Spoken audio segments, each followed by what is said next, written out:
முதல் வீடியோவில் காட்டை தாண்டி ஐயனார் கோயிலுக்கு வந்து சேர்ந்ததை பற்றி பார்த்தோம். இப்போ கோவிலோட கும்பாபிஷேகத்தை தான் பார்க்க போகிறோம். இந்த கோவிலோட சிறப்பம்சமே சொரிமுத்தையனாரோட தம்பி தான் இந்த சூலியத்தையனார். இவர் முண்டந்துறை புலிகள் சரணாலயத்துக்குள்ளே இருக்கிறதுனால வருஷத்தில் 2 தடவை மட்டுமே ஃபாரஸ்ட் டிபார்ட்மெண்ட் உள்ள சாமி கும்பிட்றதுக்கு அலோவ் பண்ணுறாங்க. ஒன்று பங்குனி உத்திரம், இன்னொன்று ஆடி அமாவாசை. அதுக்கு டைமிங்கும் இருக்குது. காலையில் 7 மணிலேருந்து சாயந்தரம் 6 மணிக்குள்ளே தான் போயிட்டு வந்துடணும்.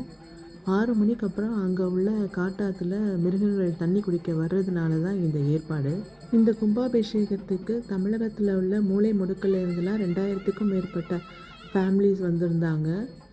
எல்லாருமே குடும்பமாக இணைஞ்சு ஒன்றா வேலை பார்த்தது பார்க்கறதுக்கு ரொம்ப கண்கொள்ளா காட்சியாக இருந்தது.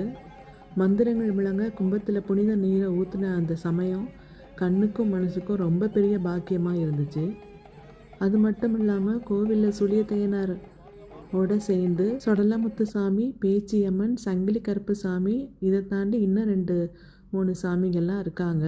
அது மட்டும் இல்லாமல் பக்கத்திலேயே பட்டவராயர் பொம்மக்கா திம்மக்காவோட காட்சி தராரு தனி கோவிலில்.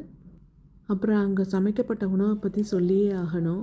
தாமிரபரணி தண்ணியில் சமைக்கப்பட்ட அந்த அன்னம், அதனோட சுவை அதுக்கு ஈடு இணை எதுவுமே இல்லை. சுட சுட பரிமாறின அந்த உணவு ஐயனார் கொடுத்த தேவாமிர்தம் அப்படின்னு சொல்லலாம்.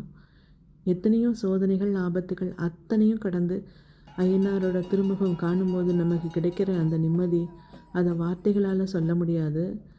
எங்கள் குலத்தை காக்கிற, எங்களை வழிநடத்துகிற சூலியத்தையனாரின் திருவடிகளுக்கு சரணம்.